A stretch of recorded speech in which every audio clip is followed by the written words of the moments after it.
Good evening, everybody. I hope you've all had a great day. It has snowed quite a lot here in Junction. I didn't make it to the gym, but I did do a lot of shoveling, and that's one heck of a workout. I'm not even going to lie, but I enjoyed every minute of it. I really did. I love being outside in the snow. I think it's because I grew up in the mountains. I love this weather. I love it and I hate it. I don't really care to drive in it. That's the truth of it all. But I don't mind being out in it as long as I have the right clothes. I'm able to be warm. I feel really bad for our homeless folks today. I feel really bad for the people who don't have a home. God be with you. All right. Y'all aren't going to believe stuff that's happening.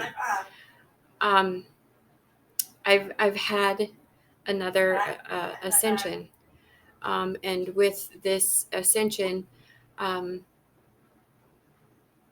here.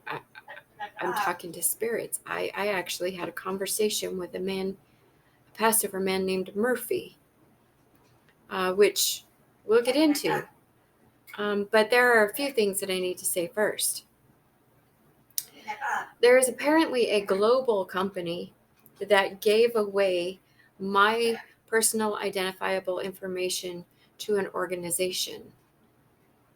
I believe this organization are the Masons. I'm not sure yet what global company gave them the information, but there is a global company that gave them my personal identifiable information.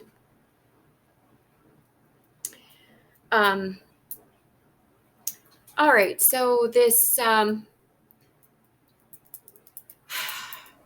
aircraft UFO phenomenon thing that is happening. These are drones, very sophisticated information collecting drones that are being sent by our alien friends. I told you that the Watchers were watching and that this MK Ultra thing needed to be ended with this whole underground MK Ultra, Illuminati, CIA crap needs to be stopped. I told you that they were watching, and now they're showing themselves. And now we have the Euphrates River with the angelic watchers that are being found. Y'all need to knock it off, because you have tapped into something. I've told you this. You have tapped into something that you have no idea what you're doing and what you've created and what is going to happen if you don't knock it off. I'm not even joking right now, y'all. Not even joking. This is so much bigger than you even realize. You know when I get that finger going? You know when that finger starts going, you know I'm serious. Just ask my kids. My grandma used to do that to me. I think that's where I got it. Was my grandma. I'm not even lying. She used to. Oh, I miss you, Grandma. I love you so much. She's one of my ISIS. My cats are freaking out tonight. My grandma's one of my spirit guides now. And so is my grandpa. Which is how I've found out a lot of stuff I've found out. Thanks, Grandpa. I want to just take a moment and thank all of my haters, every single one of you. I want to thank you all so much for the PR that you've given me, because you have no idea how many people are following me now on Facebook. My followers have doubled.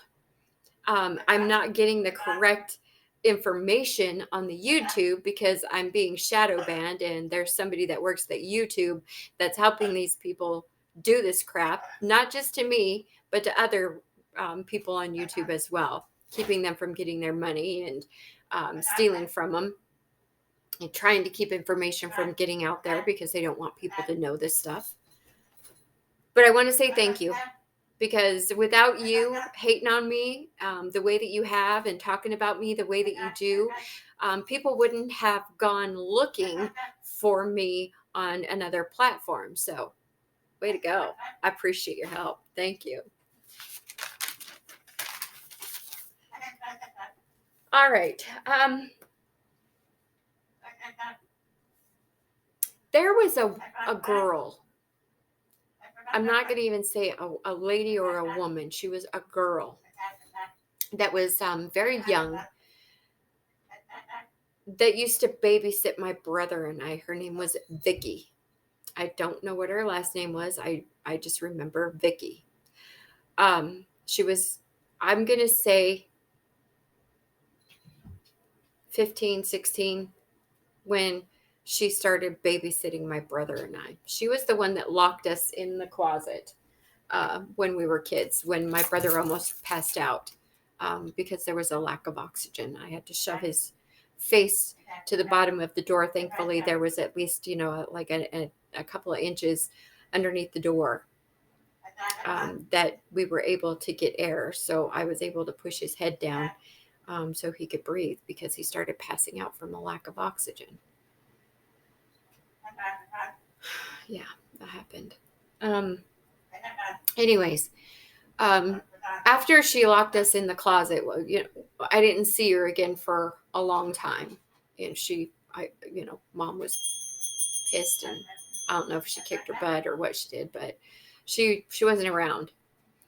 Then we lived in this house, or an apartment in Edgewater in Denver. And we lived above an auction.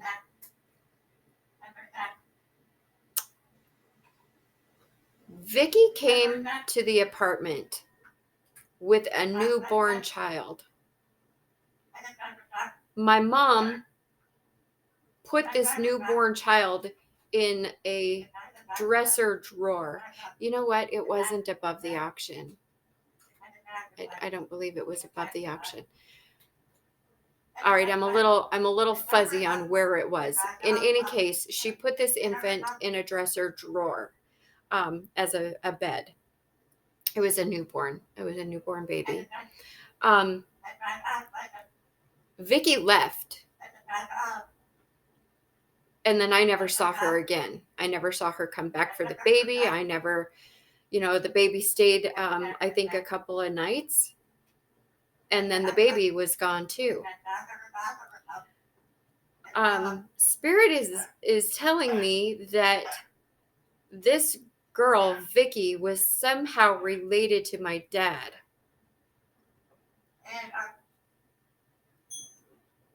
And that child was my dad's child. And when my mother found out that she was pregnant with my dad's child, see, they had a threesome with her. My mom, my dad, and Vicky. But my dad was seeing her on the side when my mom didn't know. And she got pregnant. And then she disappeared. And then the baby disappeared. And then I never saw her, or, she was never talked about again. The baby was never talked about again. It was just like, poof, she's gone. No more. Spirit is telling me that she was killed and that baby was sold. That she was taken to family's property and buried.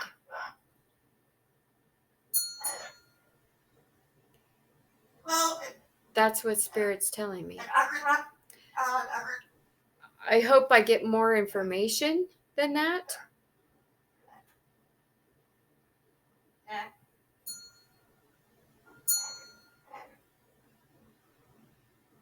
She was on the Roberts side of my dad's family.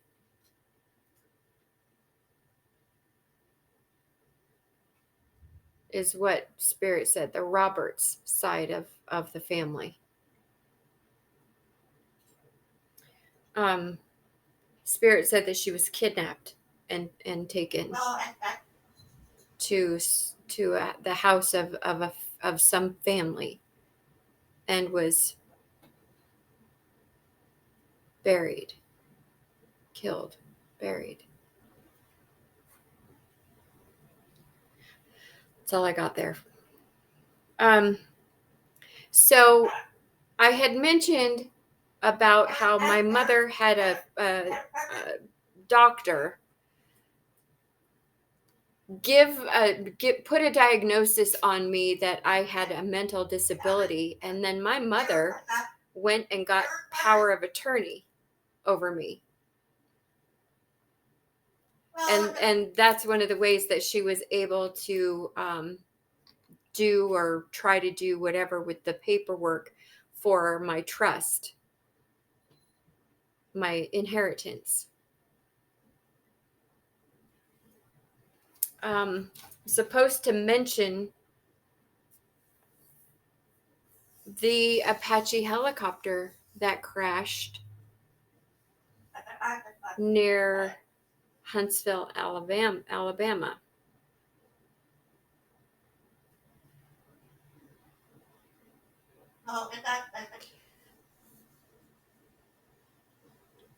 I'm being told something about it having something to do with the organization.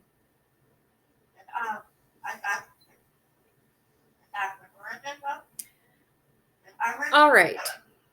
So here is the part where I'm going to tell you about my conversation with the passed over gentleman named Murphy.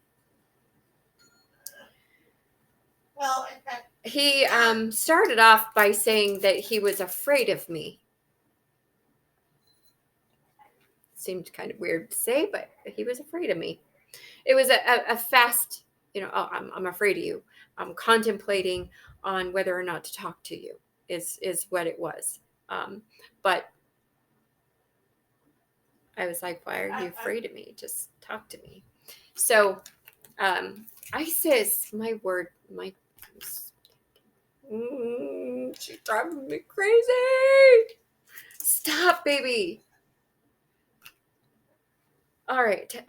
He said he was a criminal, some kind of a technician. He had an obligation to some kind of organization. To, I don't know if he's like talking like the Masons kind of an organization, like I refer to them as an organization, or if he's talking about like the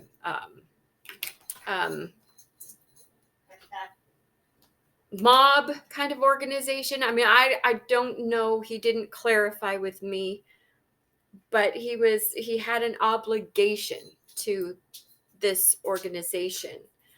And his obligation was he was a runner.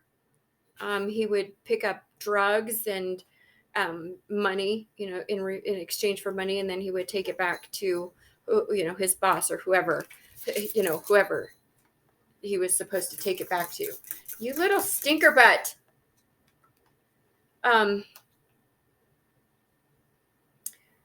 The people that he worked for spoke to him about moving people, and he was really shocked about this. I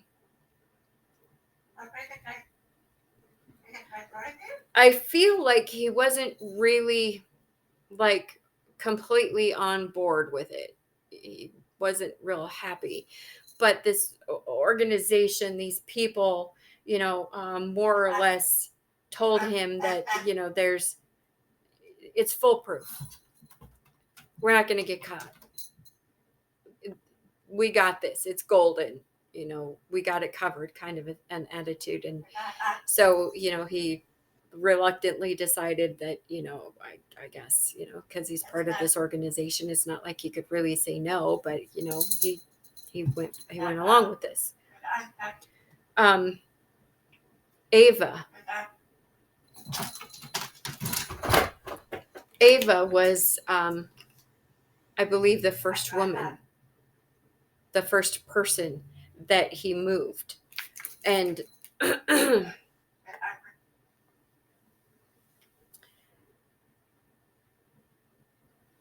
I believe that he really had a hard time with this. And I believe that he died from choking on a bus. I think he was trying to run, get away, find a way away from these people, but he died choking on a bus. Or he was choked on a bus. Something happened on a bus and he was choking or choked.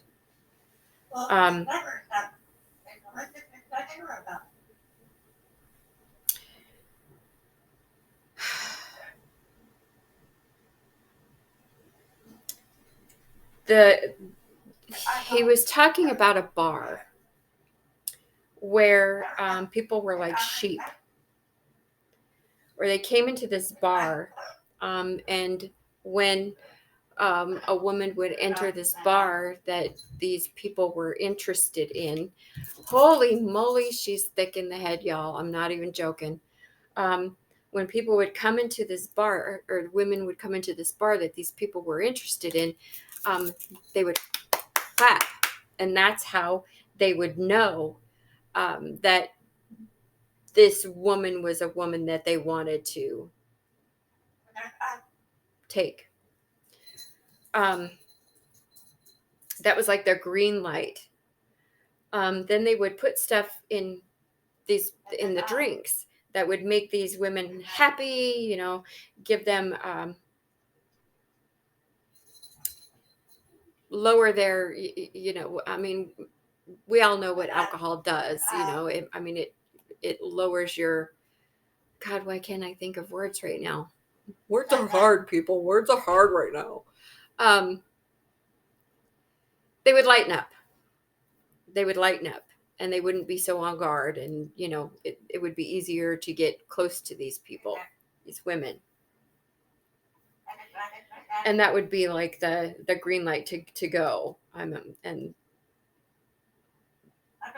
it would give the bar the capability to knock these women out. And then the big wigs, the well-known people, or the I'm a hero kind of guy, would show up and be like, well, they would rationalize, well, she can't drive home. She's going to need somebody to take her home, let's find her a ride, or, whatever. And then these women would be taken, and then they would be injected with something that worked really, really fast, that would totally keep them from being ambulatory. And that was the end of my conversation with Murphy. But I found it very weird that it kind of tied in to what I was saying yesterday about the Florida swamp, about that bar that the other reader was talking about. It kind of fit in, which I thought was very strange. Very strange.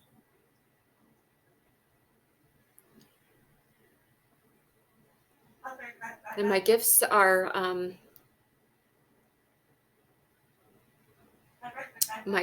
increasing, and I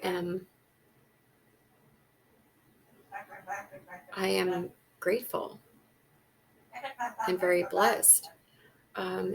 It's all very new to me. Obviously, there's a trial and error period. I'm trying to figure it all out. But I mean, it is what it is. It just is what it is. I'm grateful for my gifts. I am. There was another Passover person by the name of Ian that simply came through to tell me that he loved my passion. Thanks, Ian, whoever you are. All right, well, I know that's a little unusual and a little different than stuff I usually do and say, but I wanted to share that with y'all because it was very interesting, and especially having, the whole Florida swamp thing the night before, and then Murphy coming through with what he said was definitely felt like it corresponded, and it had something to do with the Florida swamp one. So I needed to share that.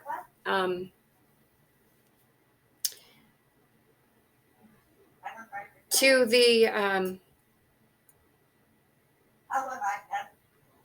elite group of people out there that watch me, because I know you do watch me, because what I say is actually a little bit scary for y'all.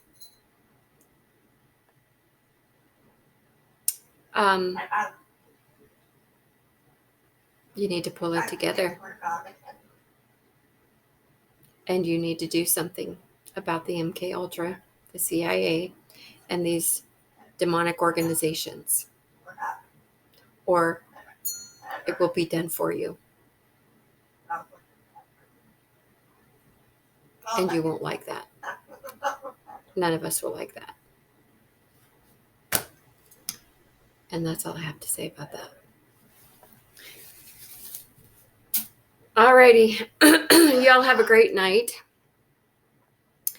I hope you sleep well. I've been sleeping like a baby. I've been sleeping so good.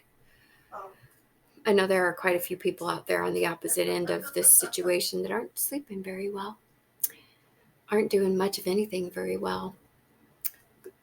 Starting to have some breakdowns, some relationships falling apart, some deaths happening, some car accidents. Yeah, it's a lot going on the opposite side of this scenario, isn't it? Isn't there? Nobody's actually told me any of this. Spirit has told me, and who better to hear it from? Yeah. So, all right, y'all. Be well. Love each other. Love yourselves. And you know I love you. I'll catch you later.